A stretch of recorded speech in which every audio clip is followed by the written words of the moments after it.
Segalanya karena diukur dengan duit. Ini rusaknya. Cari mantu ukurannya duit. Cari pemimpin ukurnya duit. Padahal Islam sudah menyatakan pilihlah pemimpin sidik, pemimpin yang jujur, bukan pemimpin yang suka bohong kepada rakyatnya. Cari pemimpin yang jujur. Kalau orang Magelang memilih pemimpin yang jujur, walaupun tidak bagi-bagi duit, insya Allah rakyat Magelang akan sejahtera. Tapi kalau sudah milih pemimpin yang bagi-bagi duit, saya khawatir setelah dia jadi pemimpin, dia jadi koruptor, rakyat menderita. Pilih pemimpin yang amanah, pemimpin yang terpercaya, yang tidak berkhianat. Ini Islam. Maka Islam itu tidak hanya bicara soal sholat, Islam tidak hanya bicara soal zikir, Islam bicara soal bermasyarakat, Islam berbicara soal ekonomi, dan Islam berbicara soal politik. Hanya Belanda dahulu ketika menjajah Indonesia 350 tahun, Belanda melarang kiai bicara politik, dan banyak kitab-kitab yang oleh Belanda dilarang tidak boleh dibaca karena membangkitkan semangat anak muda. Seperti kitab Idotun Nasiin, pada zaman Belanda itu dilarang. Kiai tidak boleh bicara politik. Sebab apa? Karena Belanda ingin menjajah terus di Indonesia ini. Padahal mestinya ulama sekarang itu bicara politik, Kiai. Saya katakan terus tegas, persilakan. Yang tidak setuju dengan pidato saya berhadapan dengan syukuran makmum. Ulama saatnya sang bicara politik, tapi politik Al-Quran, politik sunnah Rasulullah, politik yang santun, politik yang sopan, bukan politik seperti sekarang ini penuh dengan hoak. Apa hoak, Bu? Nggak tahu? Hah? Penuh dengan kebohongan. Kebohongan yang disebarkan, subhanallah. Politik dengan kebohongan. Tapi Islam Quran mengadakan politik dengan kejujuran. Islam bicara ekonomi. Coba lihat sekarang bank syariah, bank syariah, bank syariah, bank syariah. Di mana yang tidak ada bank syariah? Di samping bank muamalat, ada bank syariah Mandiri, ada bank syariah BRI, ada bank syariah BNI, sampai banknya Cina pun yang namanya BCA, dia buka bank syariah BCA. Ini menunjukkan kalau Islam mengatur ekonomi.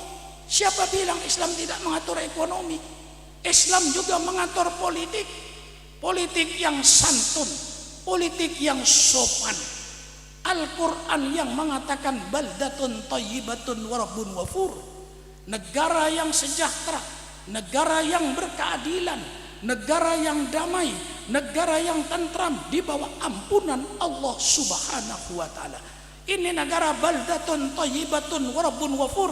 Quran yang berbicara itu. Mengapa kita tidak boleh bicara politik? Saatnya kiai harus tampil bicara politik supaya tidak di politisi-politisi seperti sekarang ini. Supaya politisi itu berakhlakul karimah, punya rasa tanggung jawab. Hadis bicara politik, kullukum ra'in wa kullukum mas'ulun an ra'yatihi. Subhanallah. Alangkah indahnya kalau hadis ini menjiwai bangsa Indonesia. Setiap kalian ada pemimpin, setiap pemimpin akan dimintai pertanggungan jawab oleh Allah atas kepemimpinannya. Jangan enak-enak jadi pemimpin. Jangan enak-enak jadi bapak lurah, jadi bapak camat, jadi bapak bupati, jadi bapak gubernur. Jangan enak-enak jadi menteri, jadi presiden. Nanti kau di hadapan Allah akan dimintai pertanggungan jawab atas kepemimpinanmu. Kalau ini menjiwai semua pemimpin, insya Allah kita akan punya pemimpin yang berakhlakul karimah. Ini hadis politik. Kullukum ra'in wa kullukum mas'ulun an ra'yatihi. Setiap kalian adalah pemimpin. Setiap pemimpin akan dimintai pertanggungjawaban atas kepemimpinannya. Subhanallah, alangkah indahnya Islam itu. Islam berbicara soal negara. Persilakan Kiai baca kitab Al-Ahkam As-Sultaniyah, hukum tata negara yang disusun oleh Imam Mawardi madhab Syafi'i. Persilakan Kiai baca Al-Ahkam As-Sultaniyah, hukum tata negara yang disusun Imam Abu Kitab itu madhabnya. Setelah saya baca kitab-kitab itu semua, saya tarik kesimpulan tentang tata negara dalam Islam. Saya sebagai warga negara Republik Indonesia, saya mempunyai hak untuk menyumbangkan pikiran terbaik saya untuk bangsa, menyumbangkan pikiran terbaiknya untuk negara. Kalau boleh saya sumbang kepada pemerintah, sunnah ini sumbangan pikiran. Seluruh para ulama ijma sepakat bahwa mendirikan negara ini hukumnya wajib. Subhanallah. Ulama itu, semua ulama berkata mendirikan negara hukumnya wajib. Kalau tidak ada negara, tidak ada pemerintah, apa yang terjadi? Akan berantakan kehidupan manusia tanpa ada yang ngatur. Dalam Islam ini ijma ulama membuat negara itu hukumnya wajib. Imam Ghazali rahimahullah menyatakan apa sebabnya wajib mendirikan negara? Karena dua hal. Satu, hifduddin, supaya menjaga agama. Negara pemerintah itu menjadi penjaga agama. Agama dijaga oleh yang pemerintah. Kedua, mengapa kita wajib mendirikan negara? Kata Imam Ghazali, yang kedua karena untuk mengatur siasatud dunia, tentang politik dunia, mengatur ekonomi, mengatur industri, mengatur pengadilan, supaya hukum, mengatur hukum yang masyarakat yang sejahtera dalam keadilan dan negara yang adil dalam kesejahteraan. Negara berbentuk ini namanya kayak Saudi yang dipimpin Raja Salman, persilakan. Mau bikin negara kayak Indonesia, Republik Indonesia dipimpin oleh seorang presiden, persilakan. Sistem khilafah itu tidak salah, cuman salahnya mengapa kau mau bikin khilafah di negara yang sudah disepakati negara republik? Bukan salah, itu macam-macam bernegara. Indonesia sudah memilih berbentuk republik yang dipimpin oleh seorang presiden yang dipilih setiap 5 tahun sesuai bangsa. Persilakan mau bikin negara berbentuk Jawi, mau berbentuk kesultanan kayak Brunei, persilakan. Yang penting perintah Allah laksanakan, larangan Allah jauhi. Mau bentuk khilafah, persilakan, asal perintah Allah laksanakan, larangan Allah jauhi. Masya Allah. Ini tata negara Islam. Kita berbentuk republik, persilakan, tidak salah menurut Islam. Kesepakatan bangsanya, hanya yang penting perintah Allah jalankan, larangan Allah jauhi, apapun bentuk negara Anda. Subhanallah. Ini tata negara Islam. Siapa bilang Islam tidak bicara tata negara? Siapa bilang Islam tidak bicara politik? Islam bicara politik, tentang kepemimpinan. Bagaimana cara memilih pemimpin? Islam sangat lentur. Persilakan Sayyidina Abu Bakar jadi pemimpin karena dipilih oleh rakyat Muhajirin dan Ansor. Setelah Sayyidina Abu Bakar berganti pada Sayyidina Umar, Sayyidina Abu Bakar dengan metode survei.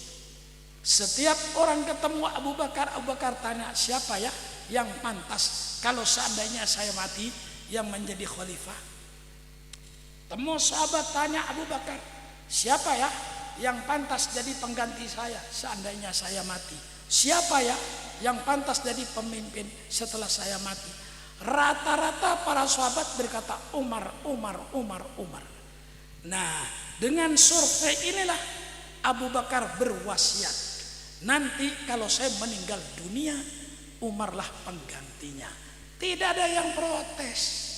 Nah, setelah Sayyidina Umar, berubah lagi sistem memilih pemimpin itu. Masya Allah. Milih pemimpin dipilih oleh rakyat, Sayyidina Abu Bakar. Milih pemimpin dengan wasiat, Sayyidina Umar. Dengan wasiat, tapi dengan cara survei. Setelah Sayyidina Umar bentuk panitia kecil. 6 orang dipanggil oleh Sayyidina Umar, termasuk Tolha, termasuk Sayyidina Uthman, termasuk Sayyidina Ali, termasuk Ibnu Mas'ud. 6 orang itu ditunjuk oleh Umar. Engkau 6 orang ini pantas untuk jadi pengganti saya. Ali, kau pantas jadi pengganti saya. Tolha, engkau pantas jadi pengganti saya. Uthman, kau pantas untuk jadi saya. 6 orang itu semuanya pantas untuk menggantikan saya, katanya. Terserah Anda berenam, bermusyawarah. Akhirnya mundur, termasuk Sayyidina Ali mundur. Sayyidina Uthman lah yang jadi khalifah. Setelah Sayyidina Uthman, kembali lagi Sayyidina Ali, dipilih oleh para sahabat, disetujui oleh para sahabat. Jadi tentang pemilihan pemimpin itu sangat lentur dalam Islam itu. Mau dipilih kayak di Indonesia, persilakan Abu Bakar dan Sayyidina Ali. Mau dengan bentuk survei atau dibentuk komite, 6 orang ditunjuk oleh Umar, engkaulah yang pantas jadi pengganti saya. 6 orang itu bermusyawarah.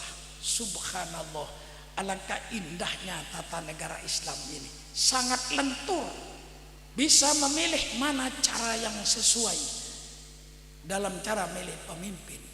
Kemudian sifat-sifat pemimpin dalam Islam: siddiq, amanah, tabligh, fatonah. Pilih pemimpin yang jujur, pilih pemimpin yang amanah, yang terpercaya. Pilih pemimpin yang tabligh, pemimpin yang menyampaikan kebenaran bukan kebohongan.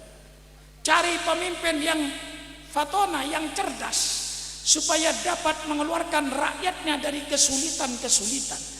Rakyatnya sulit. Kalau pemimpinnya cerdas, insya Allah rakyat bisa keluar dari kesulitan. Subhanallah, alangkah lengkapnya sifat-sifat yang diberikan untuk jadi pemimpin. Alangkah indahnya pada pemerintah Republik Indonesia, seandainya siddiq, amanah, tabligh, fatonah dijadikan syarat untuk memimpin negara Republik Indonesia yang berdasarkan Pancasila dan Undang-Undang Dasar 45 ini. Negara yang saya cintai berdasarkan Pancasila, berdasarkan Undang-Undang Dasar 45. Alangkah indahnya kalau negara Pancasila ini dipimpin oleh orang yang siddiq, amanah, tabligh, fatonah. Bagaimana kira-kira saudara? Hah? Takut? Hah? Malah saya kalau berusul spesifik amanat tabligh jadikan syarat untuk menjadi pemimpin dalam negara kesatuan Republik berdasarkan Pancasila ini. Alangkah indahnya ini. Saya sebagai warga negara mau menyampaikan pikiran saya yang baik, saya sumbangkan untuk negara. Di antaranya, kalau saya siddiq, amanat, tabligh itu dijadikan undang-undang sebagai syarat pemimpin dalam negara Pancasila dan yang berdasarkan Undang-Undang 45. Alangkah indahnya negara ini dipimpin oleh pemimpin yang siddiq, amanah, tabligh, fatonah. Bukan dipimpin oleh pemimpin-pemimpin yang selalu merencanakan pencitraan. Saya katakan, hai pemimpin-pemimpin bangsa, tidak usah kau merencanakan pencitraan. Pencitraan itu akan datang dengan sendirinya, tergantung pada perbuatanmu terhadap rakyatmu. Pemimpin-pemimpin yang membuat dan merencana pencitraan, itulah pemimpin-pemimpin munafik, penipu rakyat. Siapa? Pemimpin-pemimpin yang merekayasa pencitraan, itulah penipu rakyat. Bagaimana kira-kira pikiran saya ini? Hah? Saya kan warga negara, saya bukan orang asing. Saya berhak untuk menyumbang pikiran kepada bangsa dan negara ini. Inilah saya sumbangkan pikiran ini. Saya tidak rela bangsa jadi pecah belah, nggak karu-karuan. Saya ingin tetap kesatuan dan persatuan yang dipimpin oleh pemimpin yang sidik, amanah, tabligh, fatonah. Alangkah indahnya kalau negara kita, negara NKRI yang berdasarkan Pancasila dan Undang-Undang Dasar 45 dipimpin oleh seorang pemimpin yang bersifat sidik, amanah, tabligh, fatonah. Alangkah indahnya negara ini. Ini habis-habisan saya, Pak. Walaupun ya setengah kurang sehat. Maka karena suara saya begini ini, dengan tamu biasanya saya banyak bicara. Tadi itu tidak banyak bicara, saya hemat untuk bicara sekarang ini. Takut tambah serak tadi Habib kalau saya ngobrol lagi keras-keras itu. Saya hemat suara saya ini. Karena masih banyak perjalanan saya. Saya pidato begini mulai maulid. Mulai maulid sampai sekarang ini, sampai tanggal 5 Mei nanti. Tidak ada libur. Bersambung. Ini malam ini saya di Magelang. Besok jam 10 saya janji di Purworejo dengan Kiai Toifur. Karena Kiai Toifur pesan, ya Kiai saya datang. Sore saya akan terbang. Besok sore ke Jakarta. Hari Rebu saya menutup pakai pengajian para ulama-ulama yang ngaji, pengasuh-pengasuh pondok pesantren di Bogor. Itu kira-kira ada 200 pengasuh pondok pesantren tiap bulan ngaji dengan saya. Besok hari Rebu saya tutup. Malamnya masih ada Isra Mi'raj. Hari Kamis saya jam 10 pagi terbang menuju Pontianak. Insya Allah di Pontianak kira-kira 4-5 hari balik ke Jakarta sampai tanggal 5 Mei, 6 Mei insya Allah kita puasa Ramadan. Itu saya paksakan karena saya cinta bangsa, saya cinta negara. Saya tidak rela kalau negara ini mengadakan pemilihan umum penuh dengan kecurangan-kecurangan. Saya tidak ikhlas, saya tidak rela itu. Kecurangan-kecurangan dalam pemilihan umum, mereka itu pembunuh demokrasi. Biar tegas, ya. Yang melaksanakan kecurangan dalam pemilu, mereka itulah pembunuh demokrasi di Indonesia. Maka perlu yang bersifat sidik, amanah, tabligh, fatonah. Jujur. Kalau dapat 5 suara, 10 suara, jangan ditambah, jangan dikurangi. Amanah. Ini kacaunya keadaan karena amanah yang tidak ada. Jadi kacau semua ini. Coba semuanya amanah. Kalau suara 50, jangan dikurangi, jangan ditambah. Insya Allah negara aman dengan amanah. Karena tidak adanya amanah inilah jadi kacau. Nah ini dalam Islam. Bagaimana pilar-pilar bernegara dalam Islam? Ini saya sudah menyampaikan pikiran saya, bukan untuk dilaksanakan oleh pemerintah, sebagai masukan kepada pemerintah. Boleh kan? Tidak saya paksakan. Cuman saya berdasarkan Quran untuk menuju baldatun thayyibatun wa rabbun ghafur yang saya baca. Pilar-pilar bernegara ada 4. Pertama, pilar bernegara ini yang pertama musyawarah, wasyawirhum fil amri. Rasulullah yang Rasul, Nabi Muhammad yang Nabi masih diperintah oleh Allah untuk bermusyawarah, apalagi Sukron Makmun yang bukan Nabi. Musyawarah ini intinya mau mengangkat pejabat musyawarah, mau mengangkat pemimpin musyawarah, jangan bertindak sendiri-sendiri. Beberapa tahun ini menunjukkan kalau pemerintah itu tidak pakai musyawarah. Saya sedih waktu itu.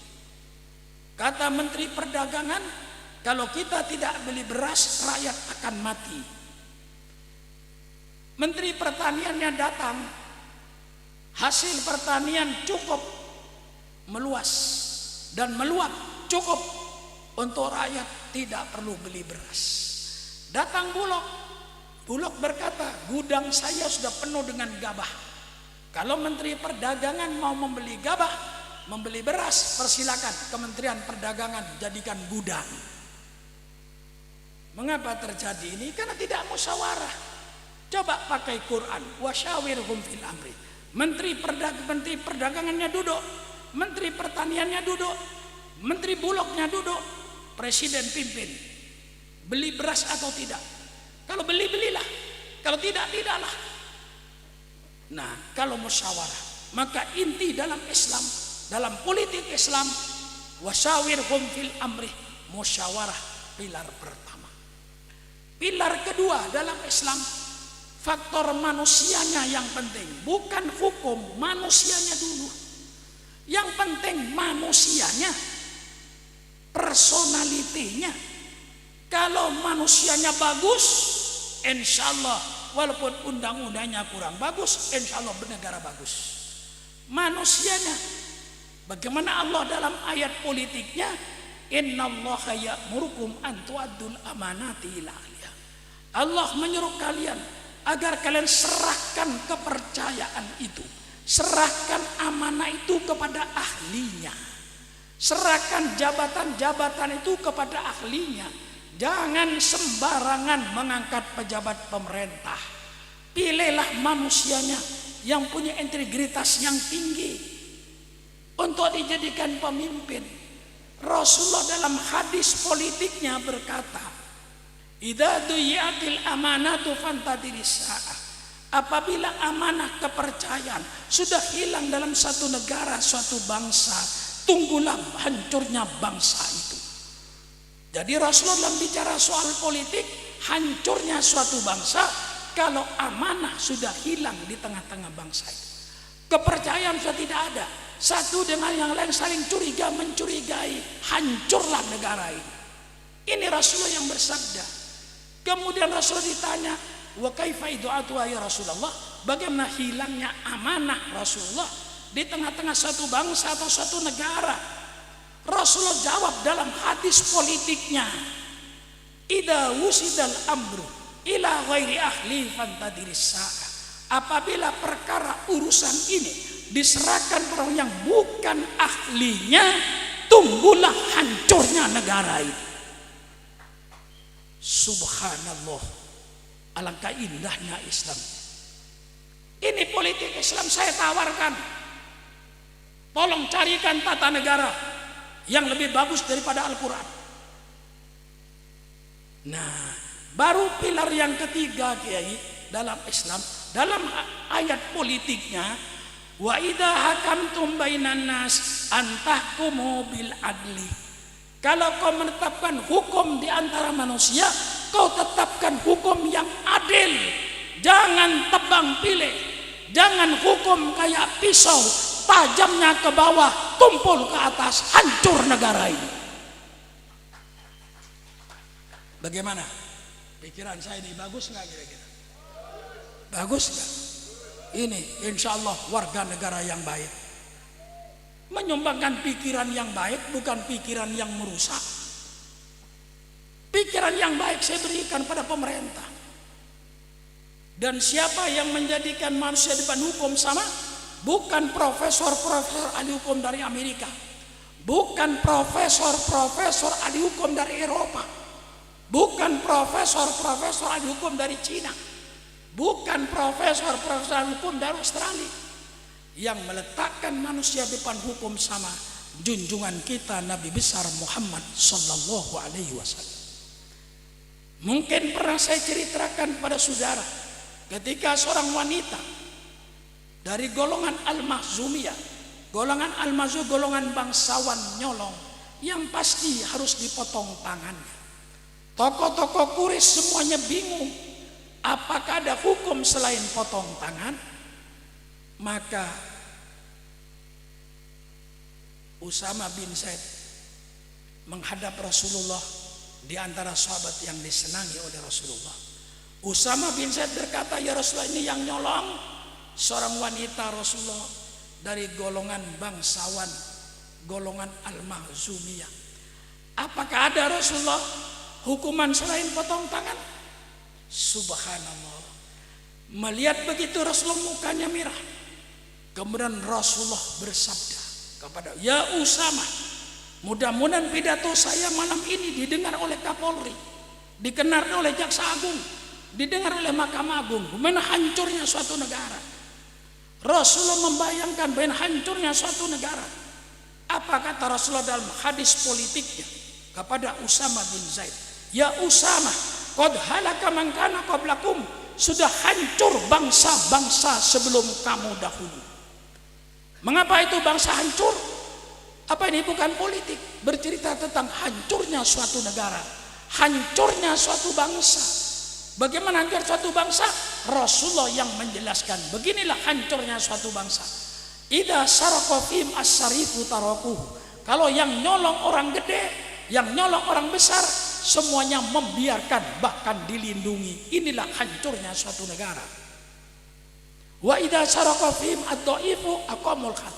Tapi kalau yang nyolong rakyat kecil, maling ayam, semuanya teriak tegakkan hukum untuk rakyat kecil. Inilah hancurnya suatu negara.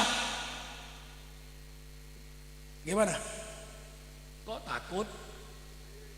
Hah? Loh, kalau yang benar takut,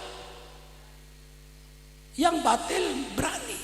Hancurlah yang kita benar. Tegakkan hukum yang adil, jangan tebang pilih. Semua depan hukum sama. Sampai Rasulullah bersabda, waimullah, demi Allah, lau anna Fatimah binta Muhammadin sarakat laqatatu yada. Demi Allah, seandainya Fatimah anak kandung saya yang nyolong, pasti saya potong tangannya. Nah, ini yang ngantuk-ngantuk berbahaya ini besok pagi, Habib. Yang ngantuk-ngantuk dengan Siti Fatimah dipotong tangannya. Nah, ini Siti Fatimah seorang wanita yang mulia, yang dicintai oleh Rasulullah. Tapi Rasulullah ketika ada wanita yang nyolong, untuk dijadikan ukuran, waimullah, lau itu seandainya, lau anna Fatimah binta Muhammadin sarakat, seandainya Fatimah anaknya Muhammad nyolong, pasti saya potong tangan. Ini tata negara Islam. Apakah ada tata negara yang lebih bagus daripada tata negara Islam? Saya tawarkan. Saya warga negara Republik Indonesia, ingin menyumbangkan pikiran saya yang baik untuk bangsa, dan tidak akan saya simpan pikiran yang baik itu demi bangsa saya, demi negara saya.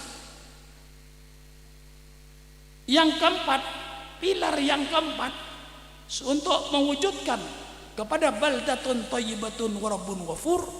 1, 2, 3, 4. Pilar yang keempat yang terakhir untuk mewujudkan baldatun thayyibatun wa rabbun ghafur. Allah berbicara dalam ayat politiknya, alladzina immakkannahum fil ardi aqamus shalah wa atuz zakah wa amaru bil ma'ruf wa nahaw anil munkar. Untuk mewujudkan baldatun thayyibatun bagi orang-orang yang oleh Allah dikasih tempat, makkana yumakkinu tamkinan, dikasih tempat, dikasih jabatan, dikasih kedudukan. Orang-orang yang oleh Allah dikasih tempat, dikasih jabatan, dikasih kedudukan, hendak mereka tegakkan sholat, keluarkan zakat, kemudian wa amaru bil ma'ruf wa nahaw anil munkar, menyuruh kepada kebaikan dan mencegah kepada kemungkaran. Saya yakin kalau dari ketua RT amar ma'ruf nahi mungkar, ketua RW amar ma'ruf nahi mungkar, kepala desanya amar ma'ruf nahi mungkar, bapak camatnya amar ma'ruf nahi mungkar, bupatinya amar ma'ruf nahi mungkar, gubernurnya amar ma'ruf nahi mungkar, DPR-nya amar ma'ruf nahi mungkar, menterinya amar ma'ruf nahi mungkar, presidennya amar ma'ruf nahi mungkar, ulama dan para ustadz semuanya amar ma'ruf nahi mungkar, insyaallah terwujud baldatun thayyibatun wa rabbun ghafur. Bagaimana akan menuju pada baldatun thayyibatun rabbun ghafur kalau di antara pejabatnya ikut dagang narkoba? Iya Pak ya. Ada kan polisi yang ditangkap karena dagang narkoba. Bagaimana akan menuju baldatun thayyibatun rabbun ghafur kalau di antara pejabatnya ada yang mendukung penjudian, mendukung perzinahan, hancurlah negara, tidak akan terwujud baldatun thayyibatun rabbun ghafur sampai hari kiamat. Wah, serem ngajinya malam ini, Pak. Hah? Apa? Wah, ibu-ibu aja bilang mantap. Padahal saya ini sudah tua. Ya, nggak pantas pidato begini nih, Bu. Kalau ibu ditanya siapa penceramah paling tua di negara Republik Indonesia, jawab oleh ibu, Sukron Ma'mun, pasti benar. Nggak ada yang lebih tua dari saya itu. Dari Sabang sampai Merauke. Tapi kelihatannya gimana, Bu? Tua apa muda, Bu? Hah? Jangan macem-macem jawabanmu itu. Yang bilang tua itu yang benar. Terima kasih. Yang bilang muda, yang bilang tua, terima kasih. Memang saya tua, Bu. Umur saya kalau tahun Hijriah sudah 80 lebih.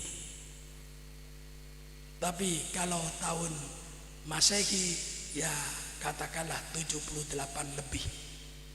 Mau masuk 79. Tapi kalau bulan Hijriah, Bu, 80 lebih umur saya, Bu. Maka yang bilang tua, terima kasih, itu yang benar. Yang bilang muda, itu jelas naksir saya orang itu. Itu namanya perempuan mata keranjang.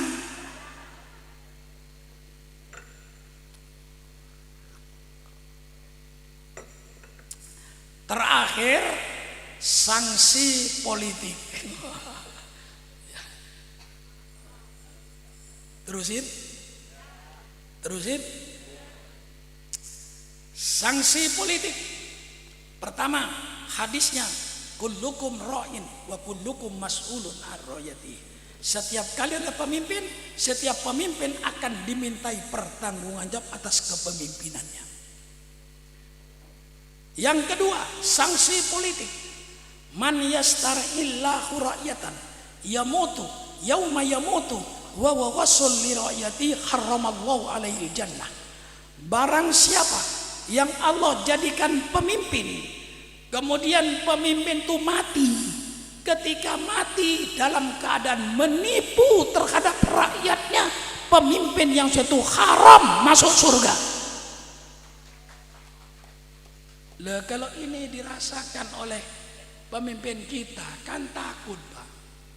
Ya karena kiainya nggak bicara politik, hanya mereka korupsi berani, berkhianat berani. Coba kalau tahu hadis, man yastar'illahu ra'yatan yamutu yauma yamutu wa ghasal li ra'yati haramul jannah. Barang siapa yang Allah jadikan pemimpin, kemudian dia mati, ketika mati pemimpin itu sedang menipu rakyatnya, pemimpin semacam itu haram masuk surga. Sanksi politik. Man waliya an amri ummati fasaqal faskuk alaih. Barang siapa yang memegang urusan umatku, Pak RT, Pak RW, Pak Lurah, Pak Camat, termasuk Sukron Ma'mun, usikum wa iya ya binafsi bitaqwallah. Usikum wa iya ya binafsi bitaqwallah. Itu wasiat bukan untuk Anda, tapi untuk Sukron Ma'mun sendiri. Man waliya min amri ummati fasawfaskuk alaih. Barang siapa yang memegang urusan umatku, kemudian dia mempersulit urusan umatku, pemimpin yang semacam itu akan dipersulit oleh Allah nanti di padang mahsyar pada hari kiamat. Wah, serem ini, Pak. Iya. Insya Allah nggak rugi Bapak ngundang saya. Saya kasih ilmu yang mantap.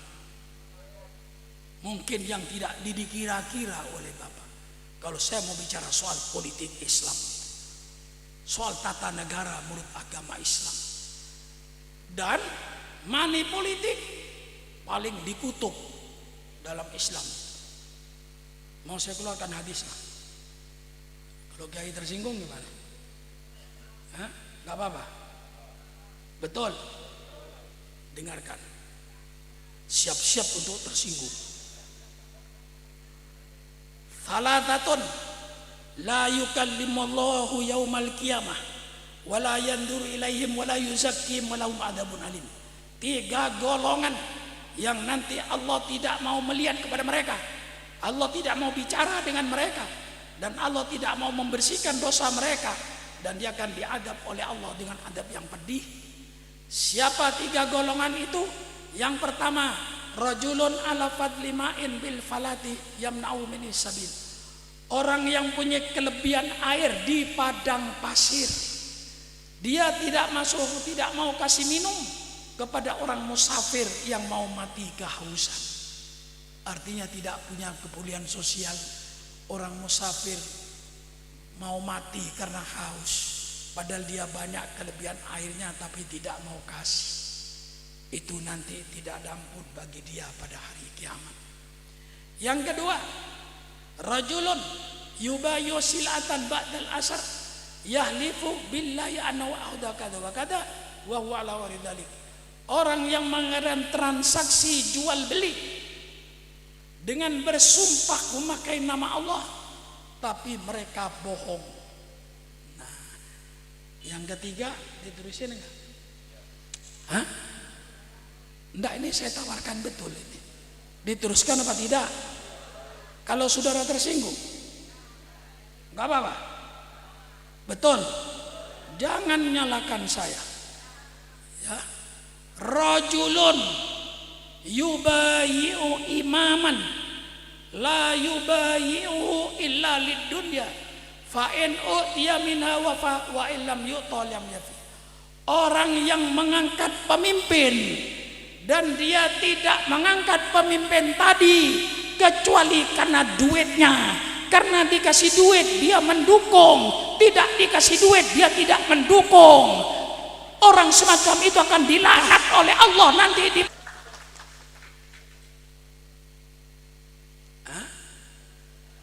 Ada yang terima duit? Hah? Tobat kepada Allah itu. Ini hadis. Persilakan Kiai, saya tunjukkan kitabnya. Kitab Riyadhus Shalihin. Babul Mansurat. Mungkin 3 bab sebelum akhir. Baca di situ nanti oleh Kiai. Rajulun yubayu imaman. Orang yang mengangkat pemimpin. La yubayu illa lidunya. Dia tidak mengangkat pemimpin tadi kecuali karena dunianya, karena duitnya. Fa'in utiya minha, apabila diberi dari duit itu, maka dia wafa, dia penuhi, dia dukung. Wa illam yu'ta minha lam yafi. Kalau tidak dikasih duit, dia tidak mendukung. Karena ini akan merusak negara. Kalau sudah memilih pemimpin karena duitnya, dikhawatirkan yang banyak duitnya bajingan. Saudara pilih karena duitnya, akhirnya jadi pemimpin siapa? Siapa? Yang jadi bupati bajingan, yang jadi gubernur bajingan, yang jadi camat bajingan, yang jadi kepala desa bajingan. Hancur rakyat ini. Itu sebabnya lalu dikutuk. Memilih pemimpin bukan karena duitnya, karena sidik amanat tabligh fatona. Wah, serem malam ini Bu. Memang unek-unek saya keluarkan. Apa Kiai? Ya, maka supaya saya tidak ada beban mental. Ya, insya Allah saya nggak darah tinggi, insya Allah saya nggak punya sakit jantung, insya Allah saya tidak punya sakit ginjal Bu. Ya, cuman tenggorokan aja Bu, kan tiap malam pidato Bu. Siang pidato, malam pidato. Jadi kalau serak kayak begitu wajar lah, betul nggak Bu? Tapi alhamdulillah jantung saya sehat Kiai. Insya Allah saya tidak ada beban moral. Karena kalau ada unek-unek saya keluarin aja. Orang mau marah-marah aja. Kira-kira Kiai mau marah nggak? Hah? Berterima kasihlah. Kalau kemarin terlanjur terima duit, saya cuma memberikan jalan tobatnya aja. Kalau dikembalikan tidak mungkin, sudahlah. Yang terima duit kasihkan anak yatim aja. Ya, kasihkan anak yatim aja. Lah itulah Bu, saya bersemangat karena saya ini termasuk ya kiai yang paling tua. Saya berdakwah ini sejak zaman Bung Karno sampai sekarang. Zaman Bung Karno saya sudah naik mimbar malah melawan Bung Karno saya. Dua yang saya lawan Bung Karno waktu itu Pak. Pertama BTI, Barisan Tani Indonesia mau dikasih senjata. Sedangkan BTI itu semua orang komunis itu. Kalau terjadi apa-apa tinggal ditembakin kiai-kiai itu. Waktu itu saya termasuk melawan. Saya. Kalau BTI dikasih senjata, santri kasih senjata untuk jaga pesantren. Jadi kalau terjadi apa-apa seimbang senjatanya itu. Betul kan? Itu tuh Bung Karno juga, ya mungkin bahwa itu bisa benar melarang orang punya sawah lebih dari 3 hektar. Biar itu warisan, biar itu beli lebih 3 hektar diambil oleh pemerintah, dikasih sama yang miskin. Masya Allah, saya lawan waktu itu. Sampai sekarang ini saya tidak berubah pekerjaan saya ini. Tugas saya cuma satu, hidup di dunia ini saya bekerja sama dengan pemerintah yang sah dalam rangka amar ma'ruf nahi mungkar. Ya, ini sudah garis bawahi. Syukron Makmun selalu bekerja sama dengan pemerintah yang sah dalam rangka amar ma'ruf nahi mungkar. Jangan coba-coba pemerintah membuat kemungkaran. Pasti Syukron Makmun kritik. Dan kalau baik mesti Syukron Makmun dukung.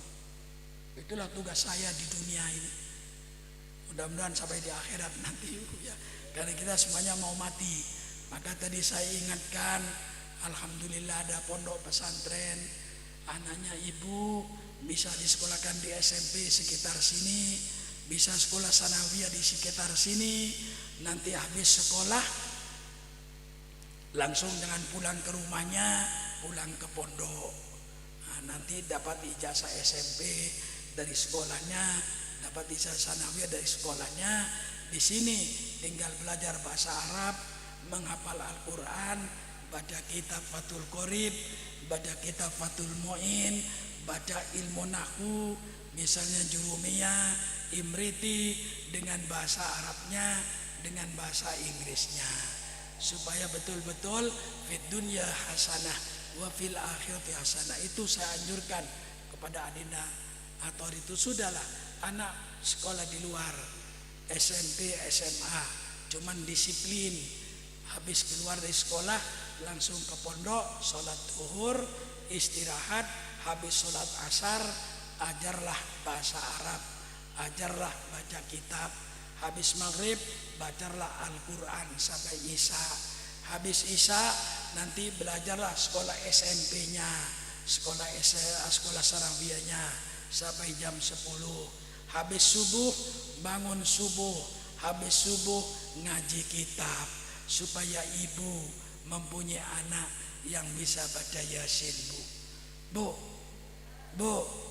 kalau ibu cuman punya anak Bu, bisa jadi dokter, bisa jadi insinyur, ya alhamdulillah. Tapi kalau tidak bisa baca Quran Bu, tidak bisa baca Fatihah Bu, tidak bisa berdoa untuk orang tua, lebih baik gak punya anak. Dengar kupingnya, dengar gak kupingnya? Masuk kuping kiri, masuk kuping, keluar kuping kanan. Bu, saya ulang sekali lagi Bu, persilakan sekolah SMP di luar, sekolah sanawiyah di luar. Tapi jam 1 harus masuk pondok di absen. Di absen, nanti masuknya di absen, keluarnya di absen. Setelah masuk suruh istirahat, habis belajar. Asar dibangunkan untuk sembahyang asar berjamaah.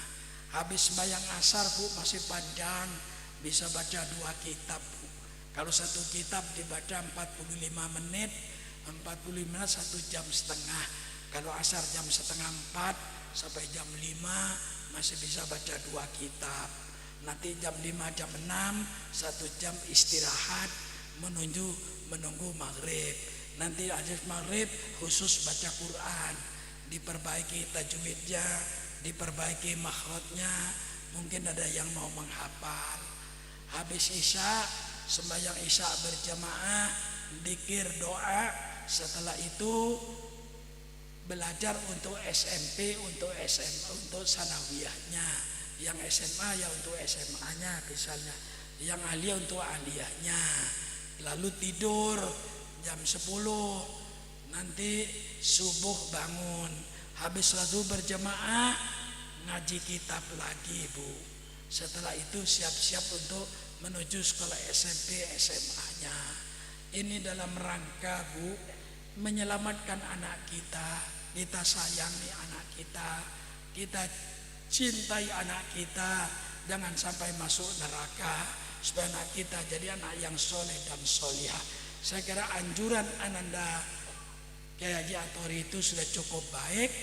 Ya, cuman irama dia itu irama masih muda. Jadi agak tor gitu kan.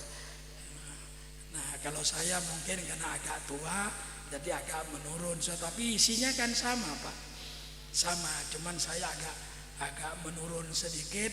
Marilah kita sayangi anak kita, kita sayangi keluarga kita.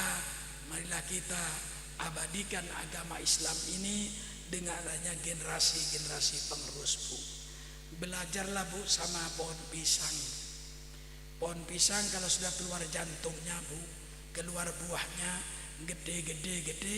Kalau sudah kuning kira-kira diapakan Bu? Ditebang Bu. Begitu ditebang Bu, timbul anak pisang Bu. Gede lagi, keluar jantungnya Bu, keluar buahnya Bu. Setelah kuning, tebang lagi, lahirlah cucu pisang. Begitulah kita selalu makan pisang. Kalau seandainya tidak ada generasi pisang, Bapak makan pisang enggak? Enggak makan. Nah dulu almarhum kakek saya namanya Kyai Haji Nawawi, berjuang ngajar ya. Kiai meninggal dunia, lahirlah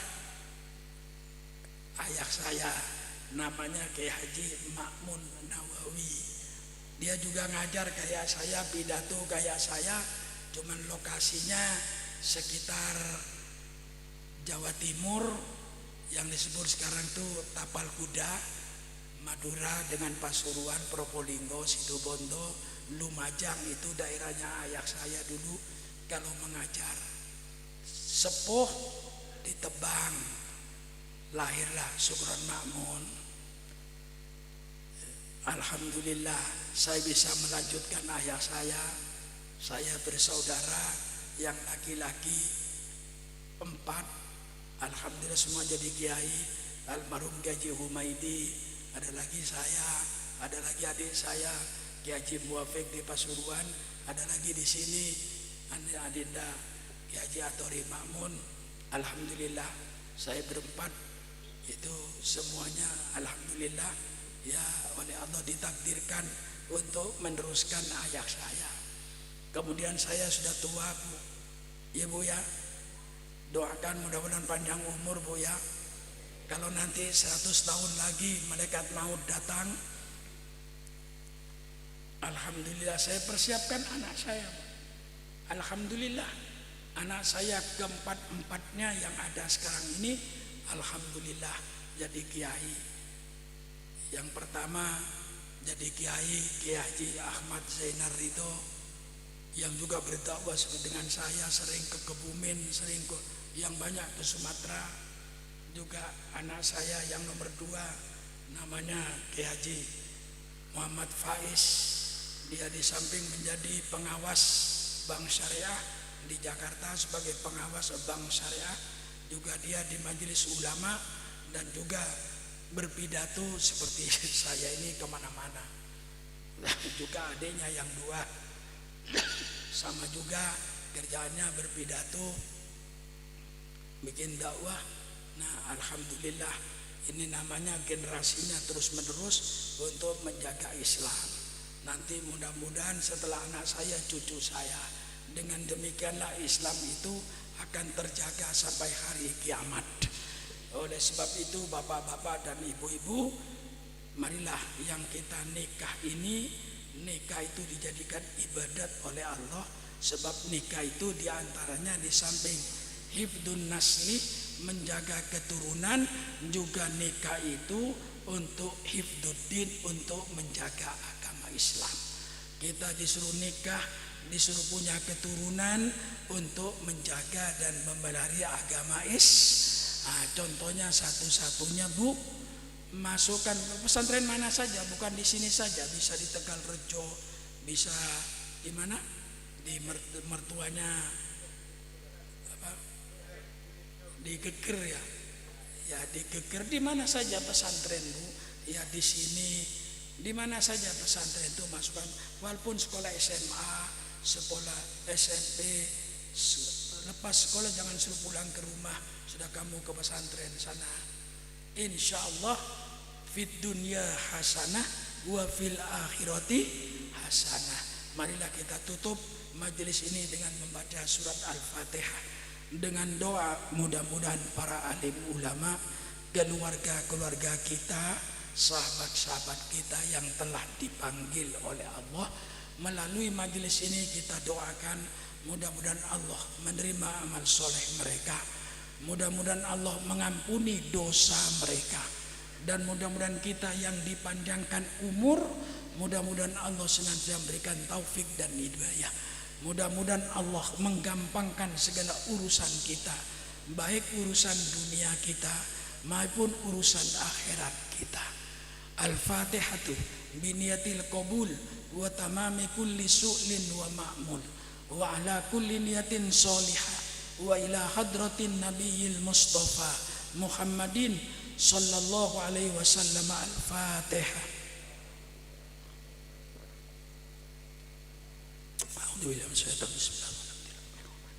Iyyaka na'budu wa iyyaka nasta'in ihdinas siratal mustaqim siratal ladzina an'amta alaihim. Allahumma bi'aqil Fatihah wa bi sirril Fatihah wa bi karamatil Fatihah wa bi barakatil Fatihah wa bi jahi man unzila alaihi al-Fatihah. Ya farijal ham, ya kasifal gham, ya man li'abdi yaghfir wa yarham, ya dafi'al bala idfa'anal bala, ya arhamar rahimin irhamna, ya tawwab tub alaina innaka antat tawwabur rahim. Ya man la ya Allahumma lakal hamdu syukra wa lakal mannu fadla wa anta rabbuna haqqo wa nahnu abiduka riqqa wa anta lam tazal yadika ala. Allahumma ya muyassir kulli asir wa ya jabir kulli kasir wa ya sahiba kulli farid wa ya mughniya kulli fakir wa ya muqawwiya kulli dhaif wa ya ma'mana kulli yassir alaina kulli asir fataisirul asir yasir. Ya man la yahtajal bayani wat tafsir hajatuna ilaika kathir wa anta alimun bi basir. Ya muhawwil al ahwal hawwil ahwalana ila qasanil hal. Rabbana atina fid dunya hasanah wa fil akhirati hasanah walhamdulillahi rabbil alamin. Kurang lebihnya saya minta maaf. Wassalamualaikum warahmatullahi wabarakatuh. Wa sallim wa barik alaihi wa ala alihi.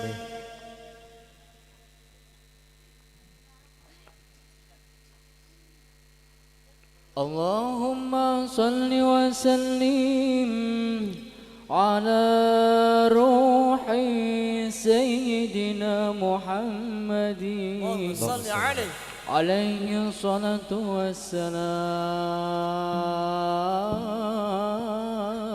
Qamaru Allahumma salli wa sallim ala jasadi sayyidina Muhammadin alaihi salatu wassalam.